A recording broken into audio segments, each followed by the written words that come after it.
Hello, thank you for joining us. Much of America held class outside Monday, and that's where we begin our report. A rare total eclipse was visible from Mexico to Canada. That's when the moon slips between the Earth and the sun, turning day into night for several minutes. Many towns experienced 4 minutes of darkness in the middle of the day. About 31 million people live in the path of totality, welcoming millions more who traveled from all over to see it. And the next total solar eclipse won't be visible in the United States until August, 20 years from now. CBS Evening News anchor Norah O'Donnell reports from Indianapolis, which had one of the best views of the event. There it is! Oh! Oh my God! Awe in the afternoon. We were watching, along with 50,000 others, as darkness swept over everyone and everything at the Indianapolis Motor Speedway. The TV doesn't do it justice. No, it does not. This is a once-in-a-lifetime experience. A total solar eclipse, the moon having its moment in the sun, blocking all but a fiery halo of light for 3 minutes and 47 seconds. You've seen how many? I just hit 7. That was my 7. And how does it compare? Each one is different. The celestial celebration turned eyes to the skies, some waiting years to witness this rare moment. Thousands of spectators in Mazatlan, Mexico, were the first to experience the eclipse. The path of totality in the U.S. started near Eagle Pass, Texas, just before 1:30 p.m. local time, casting a shadow roughly 100 miles wide, moving across 15 states in just over an hour. For those outside of that path, a partial eclipse was visible throughout all 48 contiguous states. In some parts of the country, the forecast called for clouds, but then the cosmic clearing. Oh my goodness, the clouds parted! The clouds parted! I cannot believe we're seeing this right now. It has been cloud cover all day. How lucky are we? At 30,000 feet, eclipse viewing soared to new heights aboard special Delta Airlines flights from Dallas and Austin. Pilots maneuvered along the path of totality as nearly 200 passengers snacked on sun chips and moon pies. It was really cool being in complete daylight, and then all of a sudden it started to dim and got pitch black and it felt like night. But Russellville, Arkansas has to be the icing on the cake, with over 50 couples professing their love to the moon and back, taking their wedding vows in a mass ceremony, the thin circle of light around the moon resembling a golden wedding ring, but in the sky. This is really, really cool. It's a once-in-a-lifetime thing. And Norah joins us now from Indianapolis. Okay, Norah, drop all of your reporter's objectivity. What was it like? It was spectacular. I mean, the stadium behind me was full, just tens and tens of thousands of people from all 50 states, 33 countries. They had people from Bangladesh, from Greenland who bought tickets to be here.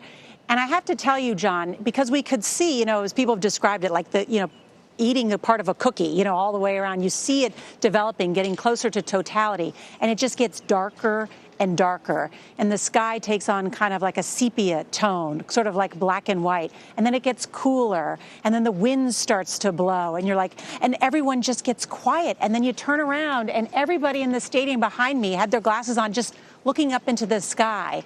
And I think, John, you can appreciate this since we usually spend our time looking down at our phones. It was nice to see everyone looking up into the sky. And so then the moment, the pictures don't do it justice. That's the really interesting thing about being a journalist. I get to see so many things. And sometimes, you see them on television and then you get to see them on person. And our job is to bring everybody at home these experiences. And I hope that's part of what we did to do, just really this awe-inspiring moment. When people talk about it or you see the pictures, it doesn't do it justice to see it in person, because almost that corona is much, much brighter in person. And to experience it all standing there with your fellow mankind, all of us, all humans, it's great when it's that big, You also spoke to Bill Nye, the science guy, who is in Fredericksburg, Texas, watching the eclipse. What did he have to say about this? It was great to talk to Bill Nye, the science guy, because as we described it, this is the Super Bowl of science, right? This is what Bill Nye has spent his life doing, getting people interested in science. And this was so the day when schools, certainly they were in the path of totality, let kids take the day off from school. Even kids who were supposed to be in school were able to get off, for the afternoon and watch this moment. And we could hear them screaming in delight at this kind of once-in-a-lifetime moment, this sort of front row seat to majesty, if you will. But the thing that Bill Nye said and reminded us is that he said this is such a freakish cosmic coincidence, right? The sun is 400 times bigger than the moon, and it takes that syzygy, right, when they are all aligned in order to get that total eclipse. And so that's what's such a freakish cosmic coincidence, that actually happens. And the fact that it just looks really cool, too, is just incredible. And the other thing he said, which I know you'll appreciate this, John, he said that he hopes people enjoy the PB&J, the passion, beauty, and joy of science, because this was truly a rare moment in the world. Pretty cool. Amen to that. Excellent to have you there, Norah. Thank you. Norah O'Donnell in Indianapolis. Thank you, John.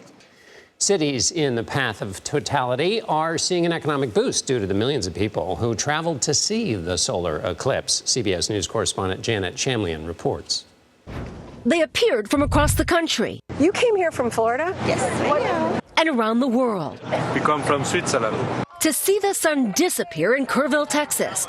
Population 25,000. As many as 4 times that showed up today. A boon for local businesses. The crowd is really big, and it's been getting bigger by the hour. It's good for business today? It's so good.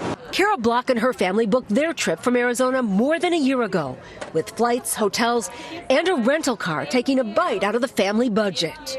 Did you do this instead of another vacation?